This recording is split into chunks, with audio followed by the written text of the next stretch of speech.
Trying to convince other people that those on the islands are not considered black, and or they are closer to white than they are black, and that they all have long straight hair or look European, or for that matter. I'm telling you right now that even in my own family, and I have been able to verify most recently the Chickasaw tribe, there is no long straight hair. We're the epitome of the Aborigines. Now, in that picture, did you know that the Carib tribes traveled between the islands? I asked you that. That means they traveled between Puerto Rico, Dominica, St. Lucia, St. Vincent, and Trinidad. And it's a concentrated island. It's not largely populated between the islands, and pre-European populations later formed what we call today the Commonwealth Caribbean, which belongs to the groups designated as the Caribs and the Arawaks. All right. Welcome back, welcome back, welcome back.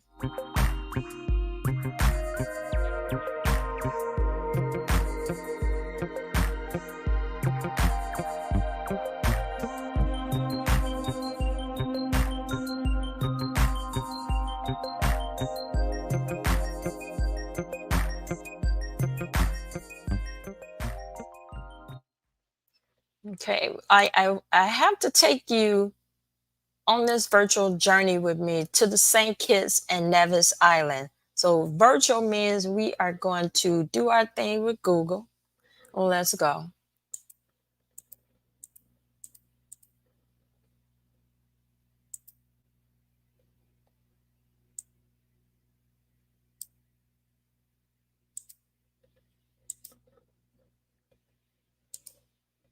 Trying to get us to this island.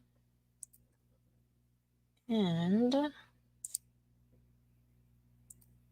we can go here.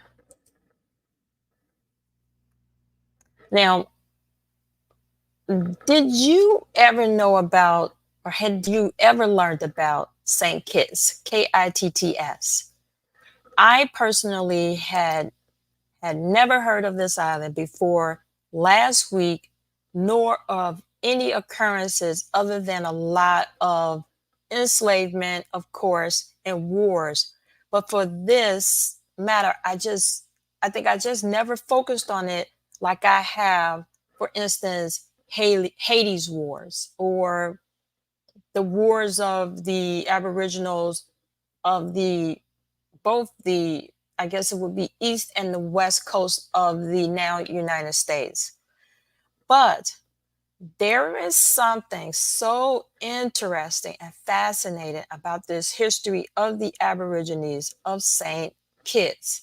And here you see the island. I'm going to zoom out so you can have an idea where the direction, location of this island. With this map of the United States being the starting point of getting us to these islands. But before you do that, I want you to pay attention to what is west of the islands and what is south of the islands. We have two, near the Gulf of Mexico, you have Mexico, of course, Guatemala, Nicaragua, and below the islands, you get into South America, like Colombia, Venezuela, Brazil, Paraguay, Chile, Argentina. And then you have the west coast of Europe and the western countries of Europe, and then you have the western coast of Africa. So if we expand, it's not that far between. And when I was in 8th grade, 7th grade, there were maps that show land in between these masses, and then they would present our school with a different globe and map with more water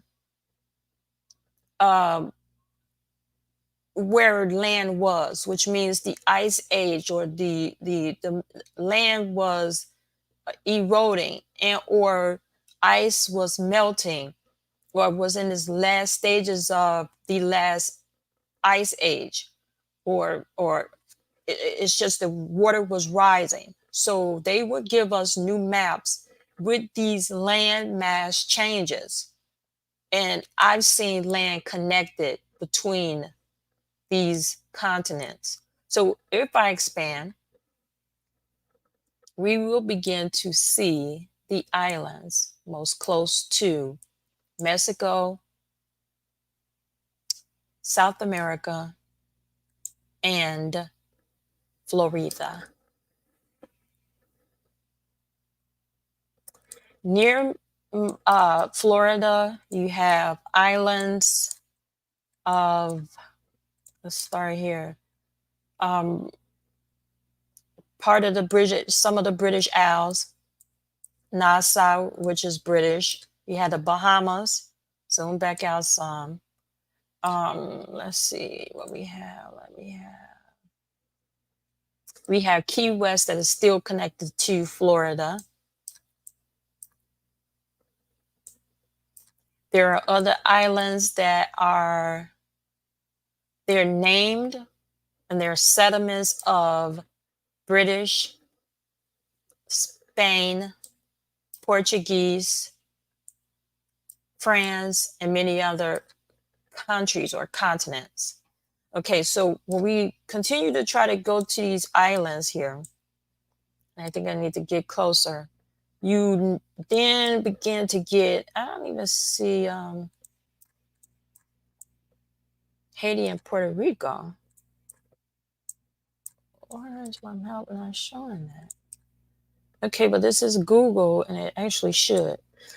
All right, so we should have the, what you see here is the West Indies, the Antilles. We go closer here, there is the Turks and Caicos Islands, Barbados, Trinidad. You have Haiti, Dominican Republic, Puerto Rico, Cuba. I don't know why my map is not saying all this. So I might have to go out and bring you back in to get a better map. And this is actually Google, so I don't know what they're doing.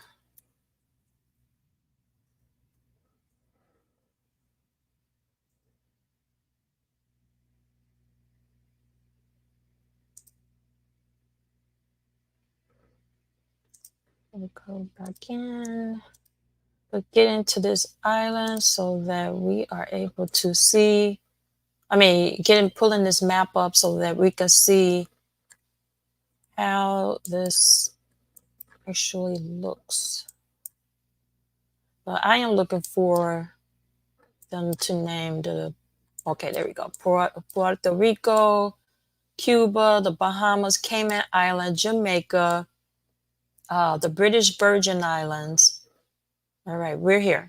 Grenada, Trinidad, Aruba, we are here. So when they did the slave trade, going out of the 13 colonies, which is the north and south east coast of the now Americas, from Mexico, South America, and to Africa, the trade was triangle. It was meant to be money, a few bodies, and spices. Anything else that they could pick up in between. And so they built a business with this triangle of transporting human bodies and goods on that triangle.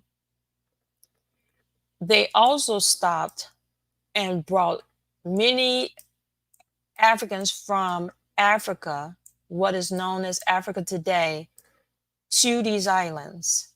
And we are specifically going to key in on St. Kitts,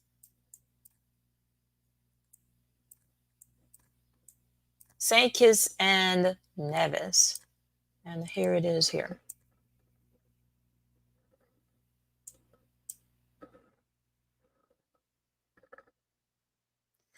A little bit about St. Kitts.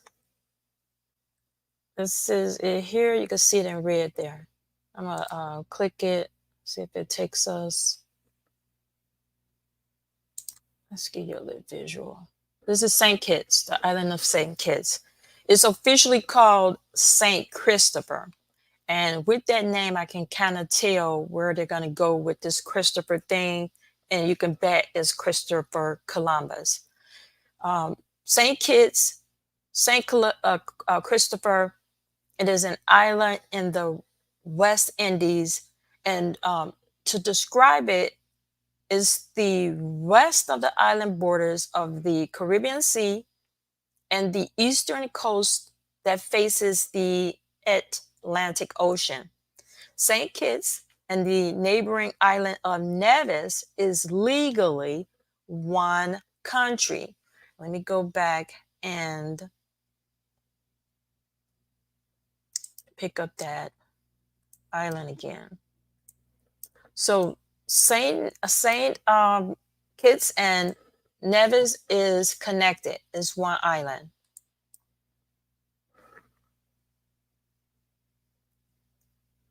It's called the Federation of St. Kitts and Nevis, of course. And St. Kitts and Nevis are separated by only 2 miles, and it's a 2 mile channel. Is supposedly is of shallow water, but between the two is 2 miles. St. Kitts became home to the first Caribbean, British, and French colonies, which means the British and French came and set up, and even though there were already inhabitants there, they attempted to take over in the mid 1620s. Now, along the island of Nevis, zoom in, St. Kitts was a member of the British Indies. Now, I'm going to take you back out, zoom out. The British Indies is here as well. So between the British Indies, you're going to have Montserrat, Guadeloupe, Dominica, Moulton Cay, St. Lucia, Barbados, St. Vincent and the Grenadines, Grenada, Trinidad, and Tobago, to name a few.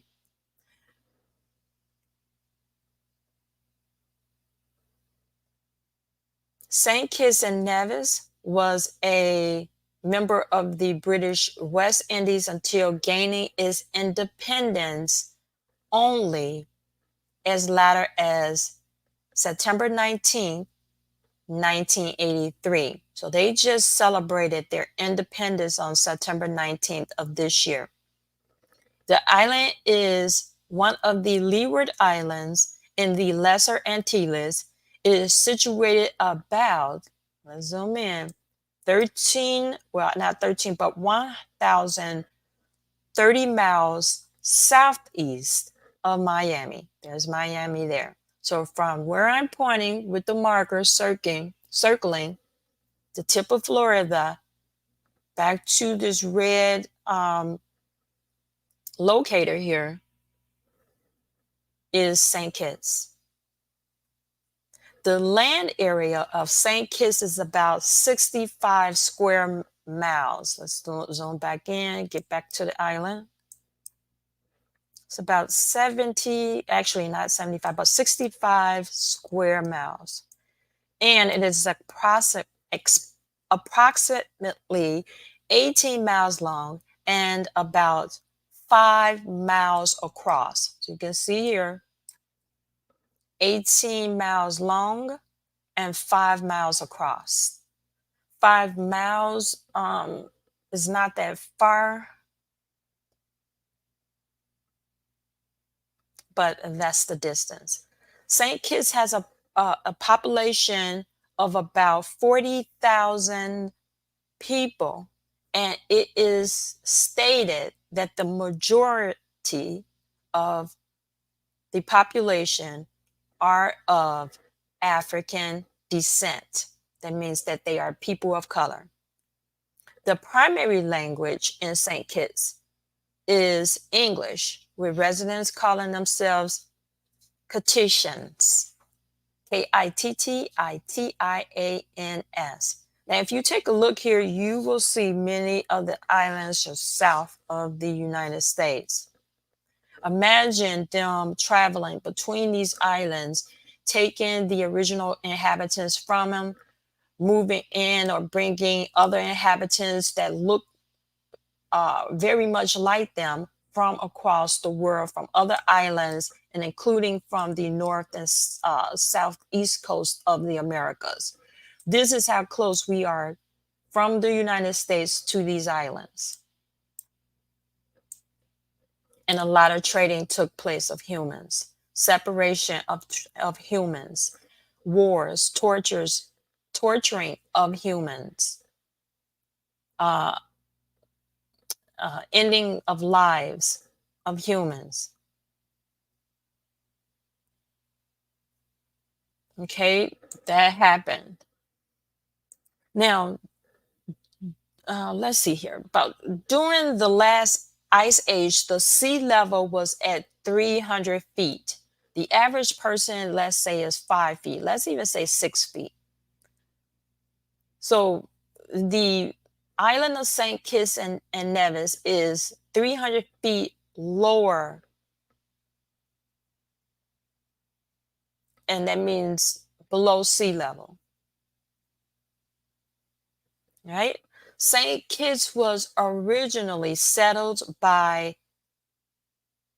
agricultural, pre-ceramic, archaic people who migrated south during the archipelago from Florida to be replaced by the ceramic using and agriculturalist celluloid people around 100 BC.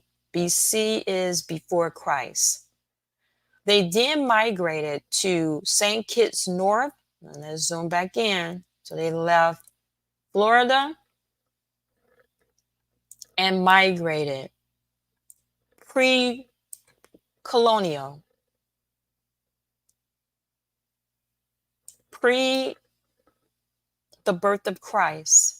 They were already migrating and traveling between the land masses, using the land masses and the rivers, oceans, lakes as a way to travel.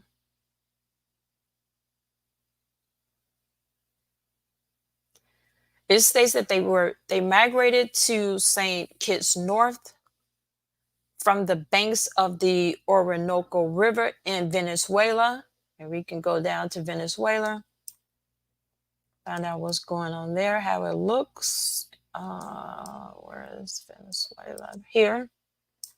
So here's a river here that's coming out of here. So I don't know if it's right here or not, but let's see if we can find that Orinoco River.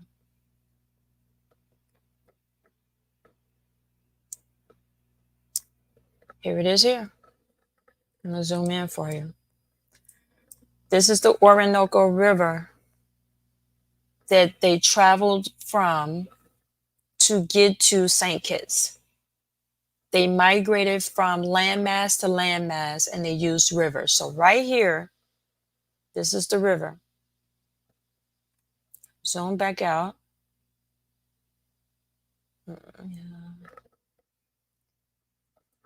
But around not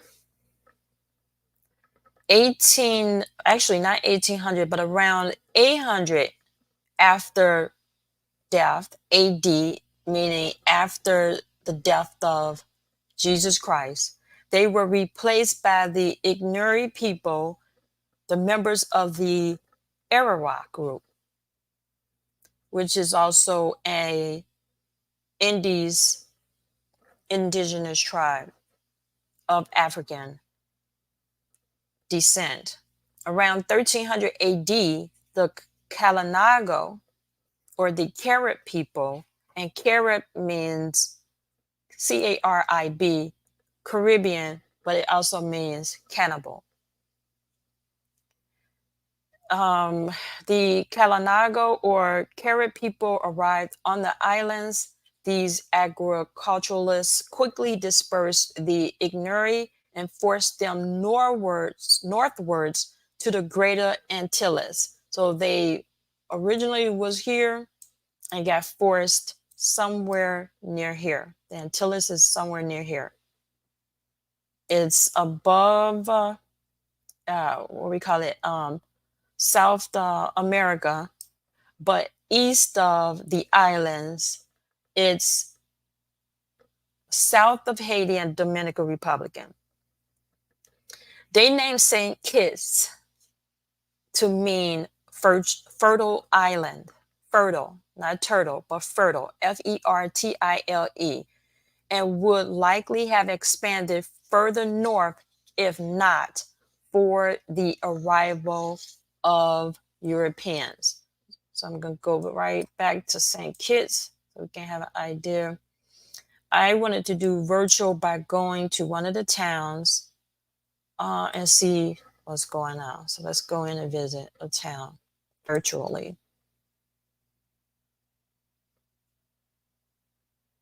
And this is how it looks. Kind of looks like Jamaica. The houses in Jamaica. Steep land.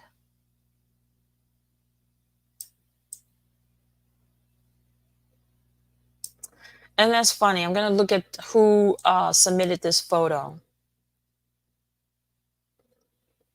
And she is there. Oh, I can't see her. She, a Calvin, submitted the photos.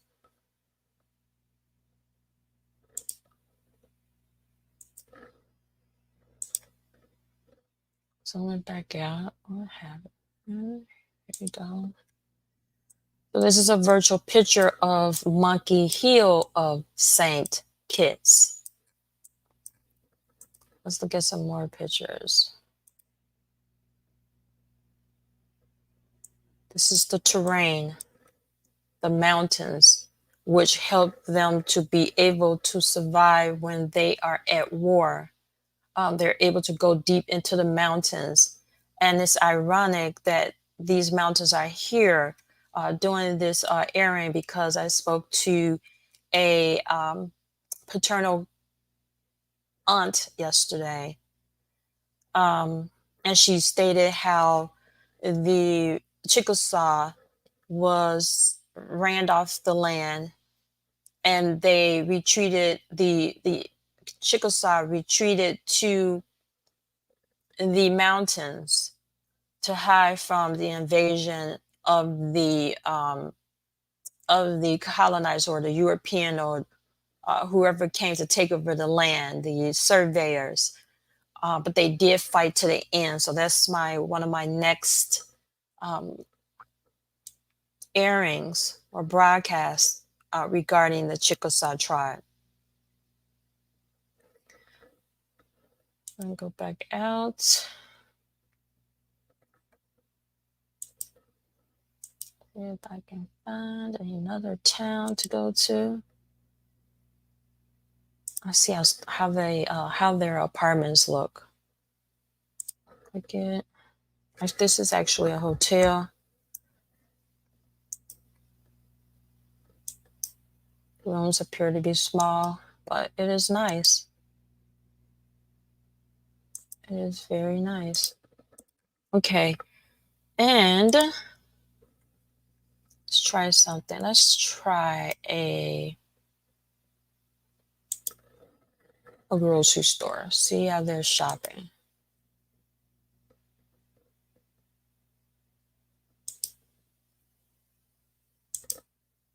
Okay, I can't get that.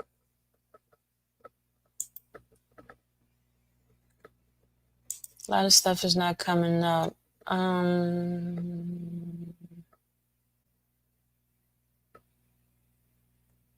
Mini Mart, let's see.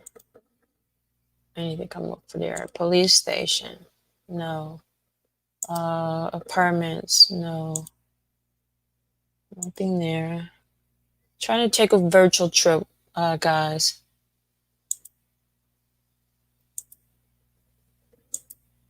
Candy shop. Let's go. Let's see what they have here. All right, so here's a candy or a sweet shop.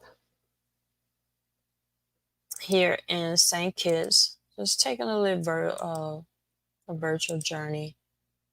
Those look delicious. Not much, but that's all they were able to provide us with. Let's see. Let's see. St. Kitts Dental. Let's try this. They have 11 pictures. This is how the houses look in St. Kitts. A lot of mountains, a lot of valleys. This is a dental office. I remember it's almost nearly 90% inhabitants of the descendants of the original Aboriginals and Africans, and you will have a lot of islanders. I've heard a lot of people on TikTok stating that even the Arawaks or the Taino were not African. So this is a deep argument. Some people, you'll have other people that saying that's not true, that are from the Dominican or from Haiti or from who are Taino, but there will be people that will show up and then try to place a totally different argument. And it's basically, to me, in my opinion, an identity crisis. And it all goes in hand with classism, colorism, socialism. All of those things go hand in hand. But this is St. Kitts,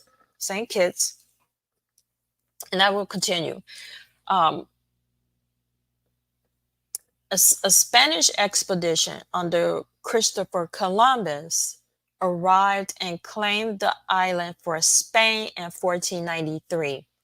And remember, he hadn't, supposedly Christopher Columbus hadn't made it to the Americas yet, but there were other expeditions that did arrive prior to him.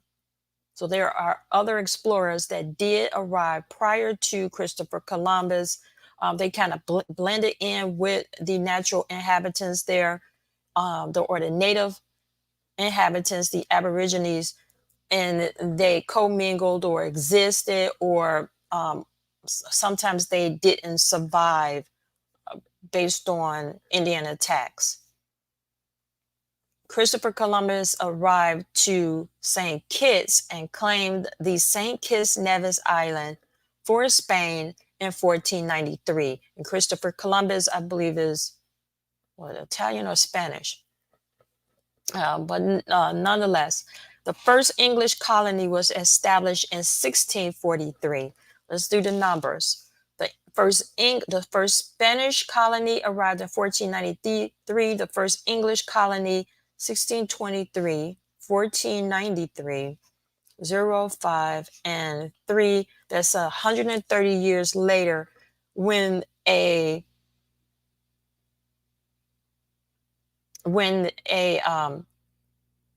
first English colony was built. 2 years later, the French set up a colony in St. Kitts as well. The English and French briefly united to preempt a Kalinago ambush. That means now the English and French know that the natural inhabitants of St. Kitts, the Kalingo tribes, they are now trying to cause harm, declare war so that they can take over the island. And also, don't forget, use them as slaves for whatever manufacturing or producing that they wanted to take place on the island. They massacred the local Kalinago and then partitioned the island. That means to separate it, with the English colonists in the middle and the French on either end. So the French was on the two sides, and then the English colonies were in the middle. In 1629, a Spanish force sent to clear the islands of foreign settlement. That means the Spanish told them to leave. Let's read that again. 1629, a Spanish force sent to clear the islands of foreign settlements seized St. Kitts. So the Spanish overthrew the English and the French in 1629. That's a mere 6 years after they began to set up the colonies. And every island this took place. And if you think about the wars prior to them even coming to the islands and coming to the now United States, these same countries, these same nationalities, or the same bodies of collective of countries and continents, Spanish, English, and French, they fought all the time in Europe. So we move forward. The English settlement was rebuilt following the 1630 peace between England and Spain. The islands alternated repeatedly between English, then British, and French control. That went on throughout the 17th and the 18th centuries.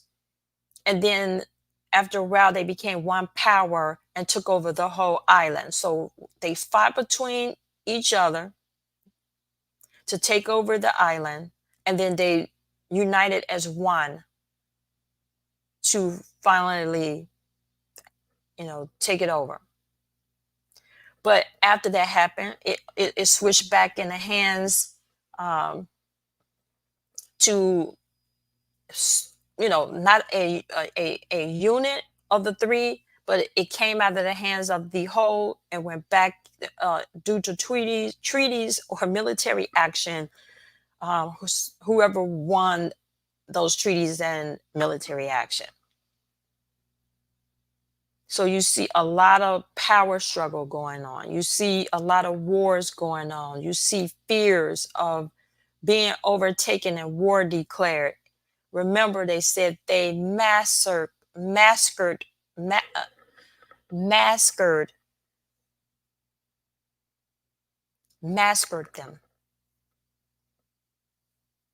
They tried to eliminate them. And it's actually the same words my great aunt used about the Chickasaw tribe, what happened to them. Parts of the island were heavily fortified, as exemplified during the crumbling of Fort Charles. That means that the military camps that they had set up, they began to collapse. Then actually in 1783, St. Kitts was originally affiliated with the Kingdom of Great Britain. After 1783, they became the United Kingdom. So that's where that came from. When one entity is trying to accomplish something for their own country and people, then they will have to combine with other countries to take over. And then once they became the power of the whole group, they would either be united or their own kingdom going to war during these times. So I think about the pain the indigenous went through island to island, landmass to landmass. A Spanish expedition under Christopher Columbus arrived and claimed the island for Spain in 1493. And then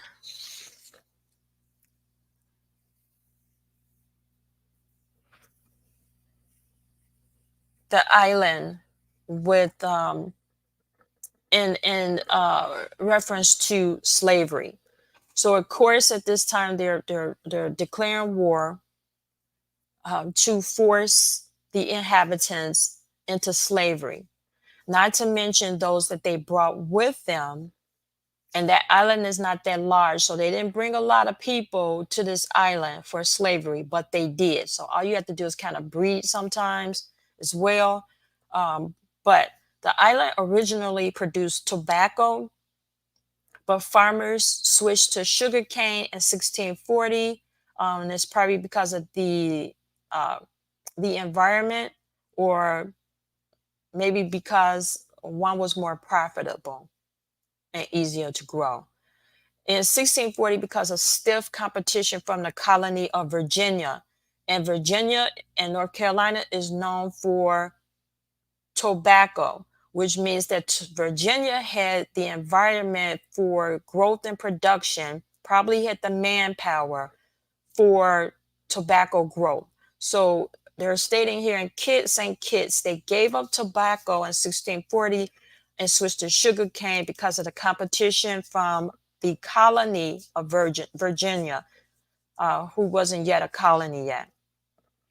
The labor-intensive cultivation of sugarcane was the reason for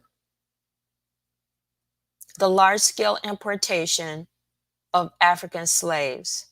So when they fight the indigenous of the land, the indigenous wage war and they fight and they fight.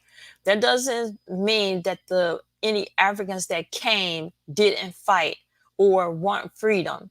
That doesn't mean that. It's just that the indigenous fought for their land to stop their women and girls from being raped, or you know, the land's taken over or forced off the land or forced into slavery. So they had to bring in African slaves. The importation began most immediately upon the arrival of Europeans, so they didn't waste time in setting this up to the region, even though sugarcane wasn't cultivated for another 200 years on the island.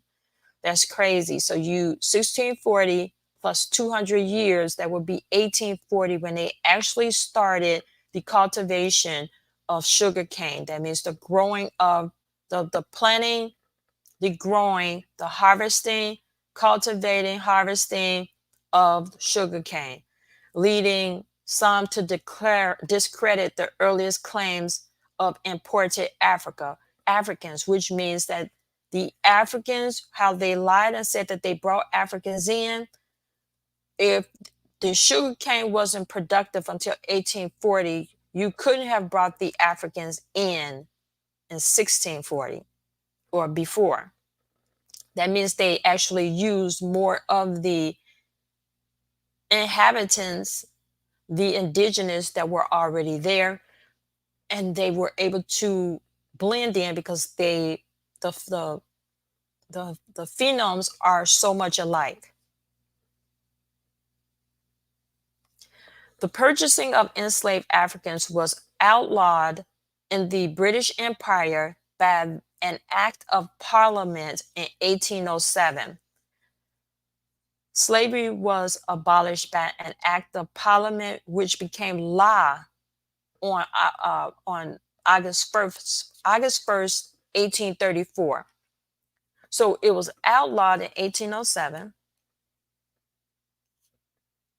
but it became a law in 1834. So it took them that long, actually 27 years, to put a law into effect. Even the United States knew about this law because America was actually, many of the 13 colonies were, and the British funded that expedition. So they knew it was outlawed, but they continued to try to enslave. One doing with prisoners of wars of the, using the Aboriginals of the tribal lands of the north and south east coast of the now Americas.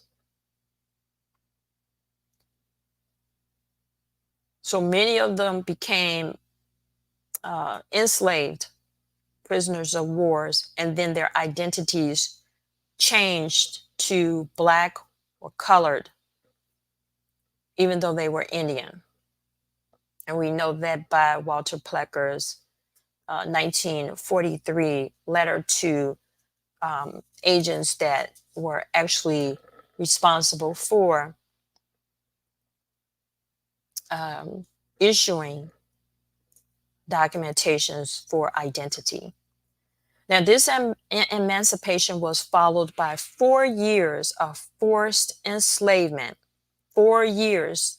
That means the inhabitants of their own island were forced for 4 years to be slaves. They were put in place to protect the planters or the plantation owners from losing their free labor force. Just think about that. On August 1st, or well, let's say August 1st is now celebrated as a public holiday and is called Emancipation Day. And they just most recently celebrated it. In 1883, St. Kitts, Nevis, and Anguilla were all linked under one presidency. In 1883, located on St. Kitts to the dismay of the Nevisians and Anguillans. That means they did not want to be under one rule. They had their own chiefs. They already had their own laws. They were forced into slavery and now forced into laws under someone else's rule. Anguilla left this arrangement in 1971 after an armed raid on St. Kitts in 1967. Sugar production, zoom out a little bit. Sugar production continued to dominate the local economy until 2005, when after 365 years of having a monocultural government, they went ahead and closed the government and the sugar industry. This decision was made because of huge losses and European Union plans to greatly cut sugar prices. So economics ruled their decision. Now let's talk about the genocide of this island. Genocide. Where did the Kaling go? Where were they at? They were on St. Kitts still. I want to go in and see if we can look at another town. We originally looked at Monkey Hill. We're going to go out. Let's go over here. Let's see. Sandy Point looks okay. Free.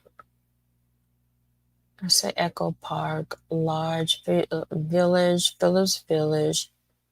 Nicola Tabernacle. Let's see. Bellevue. I don't see much. Just the island. All right, that's how it looks there. It's not a lot. We're gonna go out. Let's see. Is that Brumari? I don't know. Challengers.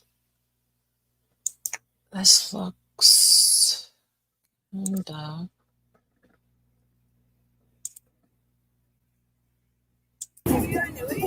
Ooh.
That actually was the coast of Palmetto Bay, where there was a virtual ride through that town. But I'm going to continue to try to get into the genocide of some of, at least one of the genocides, well, two of the genocides of St. Kitts. The Kalinago genocide was literally a massacre of an estimated 2,000 Kalinago people by English and French settlers on the island of St. Kitts in 1626.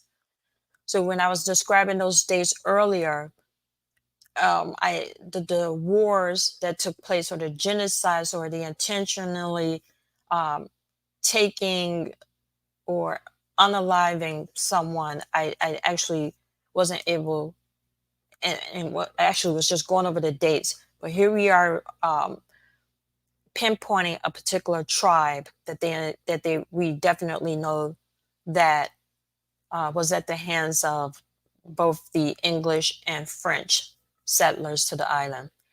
In the early 17th century, the Kalinago leader, Tregamon, Chief Tregamon, who, because he had to gave them what we call a mighty war, or used HELL.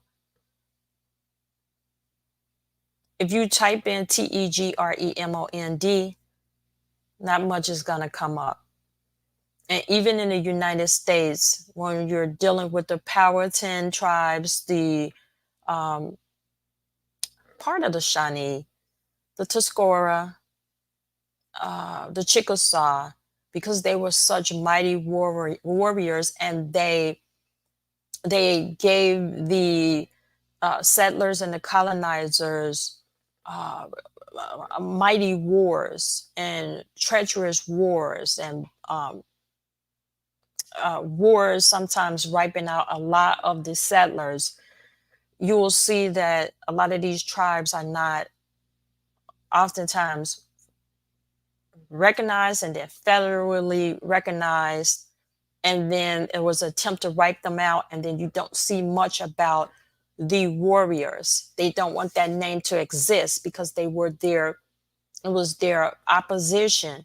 And because when they wipe out, the settlers and the colonizers, they tried to wipe out the memory of that warrior chief that did a lot of damage. But the leader, Tegremond, Tregamon, had become uneasy with the increasing number of English and French settlers immigrating to the island of St. Kitts. The settlers soon outnumbered the Kalinago and began to clear land around the island to establish farms. Imagine that. In 1626, because right now today, some of their descendants, I'm talking about the settlers' descendants, live today in gated communities, HOAs, where you can't even drive past it or through it. They don't even want you there. So let me continue. In 1626, Tregamond began plotting to massacre all English and French settlers on St. Kitts under the fear that they would completely take over the island. He secretly dispatched messengers to Kalinago communities on other West Indian islands. Now remember, it wasn't just St. Kitts. He sent messages where they had to have boats, and they went to these other islands. They went to Montserrat. They went to Guadalupe. They went to Dominica, Antigua, and Barbuda, and Martinique, St. Lucia, St. Vincent, Barbados, Grenada, Trinidad and Tobago, to name a few, to let them know that they were about to wage war on the Kalinago, the settlers. And remember, the Calebs went from island to island, and their family members were on those different islands, and they visited them when they wanted to, or to trade. So, sometimes when family members get married and they go into other tribes, they find other locations to live and inhabit, and they also have royalty or chief duties. So, sometimes space be too small to have other chiefs, so they go and they, find other places and land. So he sent that message to the Kalinago communities, informing them to come to St. Kitts by canoe. And there you have their mode of transportation, by canoe at night for the planned attack on the settlers. However, a Kalinago woman named Barbie informed Thomas Warner and Pierre Balin the Asnambu Tegramon's plan. So there was a one of his their the of the one of their own kind, Kalinago woman, informed a specific person, and is documented, her name, that she told about the plan. So, taking action, the settlers invited the Kalinago to a party, pretended that they were friends after they found out about them, the Kalinago wanted to attack them. The settlers invited the Kalinago to a party where they became intoxicated. Sounds familiar, with drugs and alcohol.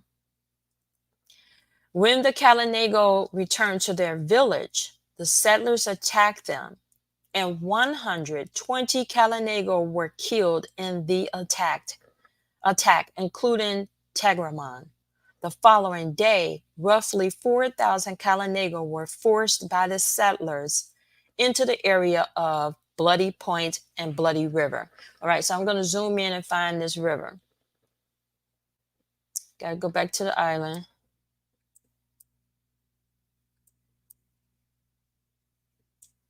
Let's see, it should be on that coast. Bloody.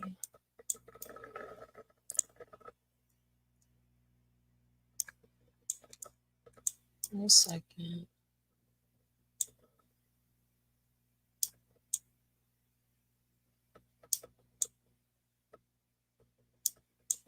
It's probably been renamed after they gained their independence, because that would be a reminder of what happened to. But give me 1 second to try it. Hopefully, it will still be here. I saw that earlier.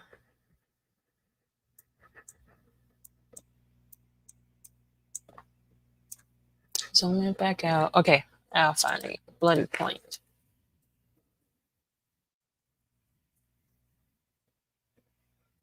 Bloody Point.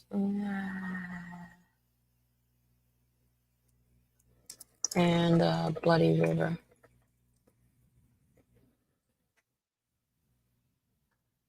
Look on the map.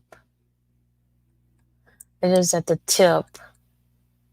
I have it in 1 second for you.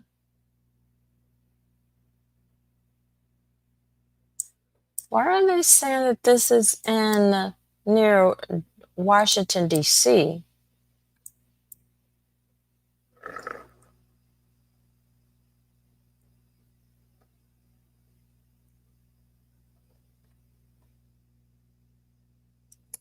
Okay, I don't know what that's about. Excuse me. The following day, roughly 4,000 Kalinago were forced by the settlers into the area of Bloody Point and Bloody River, where a battle broke out. Historian Vincent K. Hubbard estimates 2,000 Kalinago were massacred while attempting to surrender. The account of the massacre by Jean-Baptiste du Tertre described piles of Kalinago bodies after the massacre. 2,000 bodies. 100 settlers were also killed in the battle, with one French settler going insane after being struck by a poisoned arrow from a Kalinago before dying. The remaining Kalinago fled into the mountains, just like my aunt stated about the Chickasaw tribe. And by 1640, those who were not enslaved were forcibly removed to Dominica, which would be Dominica Island, not Dominican Republic, but Dominica. So there's St. Kevin's there, and there's Dominica. So you got 1, 2, 3, 4, about 4 to 5 islands in between that.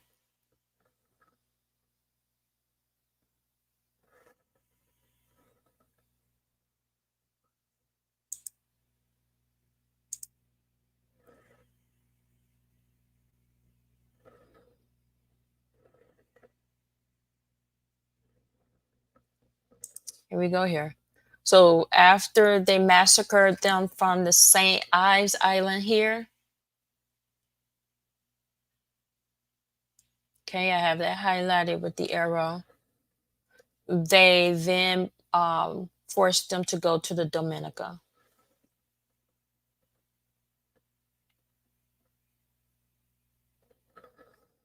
I'm gonna go ahead and click that so we can see how Dominica looks. This is how it looks. It's actually beautiful. So here we go.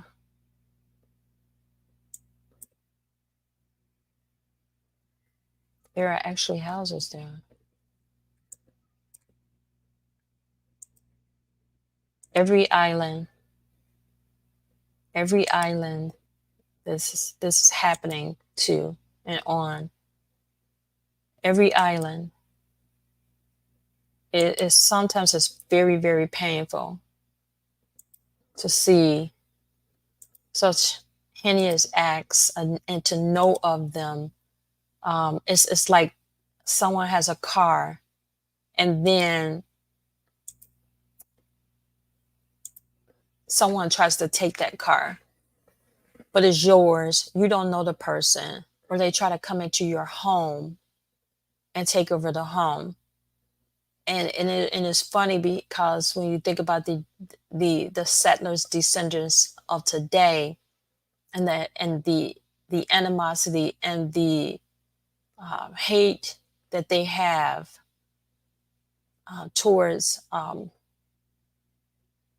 people of color. Not saying that everyone does have it, but enough do that we recognize that it does exist to this day. And just the overall thought of how they protect what they've inherited and what they were able to benefit from, while the Aborigines of all these islands and the descendants today had to go through slavery and the traumas from that and the rule of other countries on their land until they were able to get emancipated or win their freedom. Well, not even after winning their freedom, the overall getting the rulers or the foreigners off their land. All right, so we get this subject falling into the subject or the history of other islands, the American Indian Wars, other genocides, residential schools. And I learned in the past 3 days that my great great great grandmother, who was my 70-year-old aunt's great great grandmother, was taken out of her home as a non-English speaking Chickasaw and taken to Indian schools and tortured. So I learned that this week.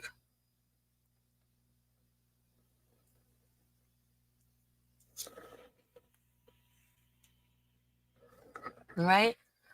So I'm gonna continue. You have cultural genocide that took place in the United States as well. Depopulation of the Tainos, enslavement, fall of tribes, different tribes, forced sterilization in Peru, and many of the islanders went to Peru as well. You had genocide in Brazil and Paraguay, Guatemalan genocide, Indian massacres in North America, Indian removal from America outward. So it's a reverse trade, meaning out of the 13 colonies, United States, to other islands and countries. We again, of course, have the Calinago genocide. We have massacres of the Salas Verdes, the Piedmont conflict, the Putumayo genocide, the Secnam genocide, the Spiral, Sullivan expedition. We had ethnic cleansing to take place, ethnic relations, forced assimilation, conversion, genocidal rape, settler colonialism that took place with our ancestors. So there's the story of St. Kitts. You actually can bet that not only did slaves arrive, probably did not arrive from Africa, but they also came or could have came from other parts of the world. Remember, including the Aborigines of America who were trafficked out of the 13 colonies and thereafter. And they went to and fro to numerous islands of the world. The St. Kitts and the Nevis are one of many indigenous tribes that were colonized, enslaved, and now standing tall as descendants of the atrocities their ancestors endured. This is a hard pill for people to swallow. And when I actually am, like for instance, some of my shorts actually irritate a lot of people, and that's because they probably are not accepting what the history, what happened in the past with our history, the very same history that they're taught in their schools where they might not even have people of color in their classrooms, but they know that they have the ability to go and get them an encyclopedia, a book. They watch TV just like us. There's commentaries. There is um, like programs like National Geographic. They have the ability to watch just like we do. They have cable channels with almost 100, 200 channels. They know that this stuff took place, but they choose to try to pretend that it didn't. Everybody's in Africa as if anyone from Africa deserve it. So what they do is lump all brown people together and try to say they're African, and then as if any Africans deserved anything that happened to them. So hopefully we can get some type of dialogue. The St. Kitts and Nevis are one of many indigenous tribes. Again, they were colonized, enslaved, and now standing tall as descendants, like I am, of the atrocities their ancestors endured. So, all the negative debate about people who are color struck when it comes to who the Aboriginal, Indigenous, and now the inhabitants um, and now the inhabitants today, people should give it some thought and just kind of stop with the the arguments that are based on stereotypes, and actually stereotypes and colorism is where a lot of these debates on social media, especially TikTok, are derived from. So when you have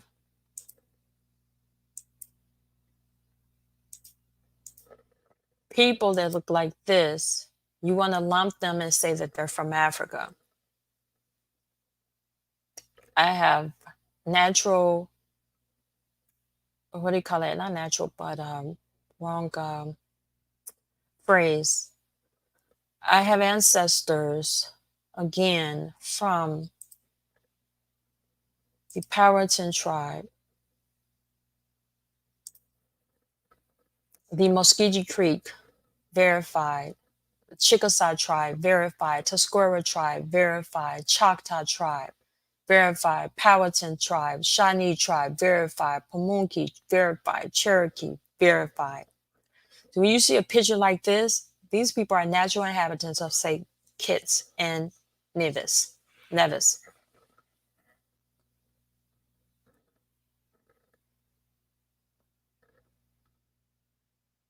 This is how an Aboriginal look. Not with the long straight hair that you're trying to make us out to have, or try to say anybody whose hair is not straight, that means that they are not, that they are African and couldn't be Aborigines. Because my second great grandmother was Chickasaw, no English.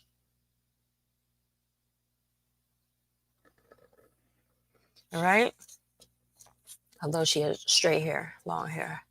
We must actually keep in mind that to the west of those islands, tribes migrated prior to the invasion of the Europeans to the land. They migrated from island to island. We must recognize that those who fought for their lands fought against enslavement for their descendants to exist and live to tell their stories today. We should do our part to truthfully tell what we know, what and where our research leads us, and to stand up against lies and misinformation, and especially the attempt at eliminating all information and history regarding the true atrocities of people of color and their forefathers, like what's happening now with removal of Black history. And you know that the indigenous have been deemed Black. So that means that they're talking about every indigenous person of color, all these islands. These are the descendants of those who've already benefited from their ancestors doing this. Every island, they want to wipe out the history. So before I stop, I wanted to tell you Tegre Monte's whole name, or his full name, is Ubuntu Tegre Monte. So when I try to pull up anything about Tegre Monte, there's definitely no pictures. There is artwork of the original wars between the Aborigines and the settlers or the invaders. But then they try to tell the story that they brought Africans over. So who were you fighting from the beginning? But Tegru Monte, they're saying that his date of birth begins in the 1500s. And remember, they killed him in his sleep. Or they unalived him in his sleep in 1626. He was the Kalinago chief on St. Kitts when Thomas Wagner arrived by 1623 to establish a colony. He was unalived in his sleep during the Kalinago genocide of 1626. No other information is given about him. Let's see. If I type in his last name for his descendants, usually when stuff like this happens, names are changed because my aunt in the past 3 days have told me that the Chickasaw lost their native tongue and their names. and the names were changed from Indian names or Aborigines names to European names forcibly, by force, but not without a mighty war. So I will tell you that she definitely talks about those mighty wars. Now, don't forget to set your notifications so that you can tune in to the next scheduled live here at the My History Verified YouTube channel. So I really enjoyed going on this virtual tour to the St. Kitts Island with you, and hope we can get into another virtual tour so that we can learn together about the inhabitants, the descendants of the islands that have been invaded. It's not to put anybody down. It's not to put those who's benefited from their settler ancestors, but it's to let you know the atrocities that have taken place against the descendants and their ancestors of the past.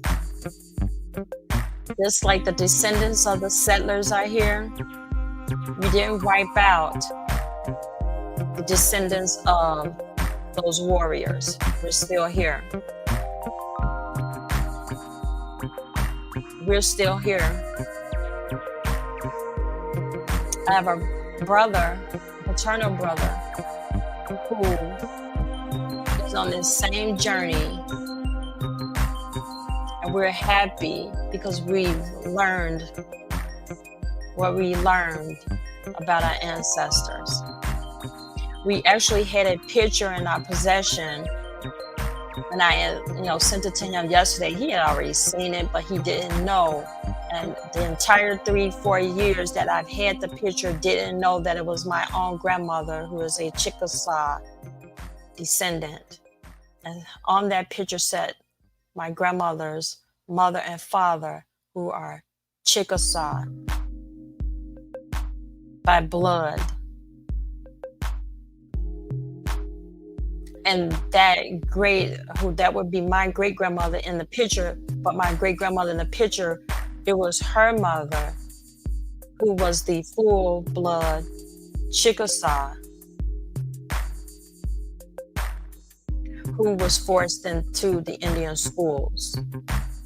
So all of the tactics of going in, invading land, befriending,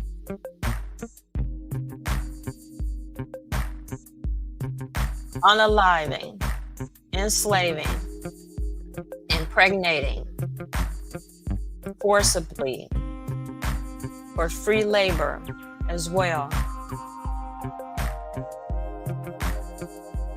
All of that, through all of that, we're still here. The descendants are still here.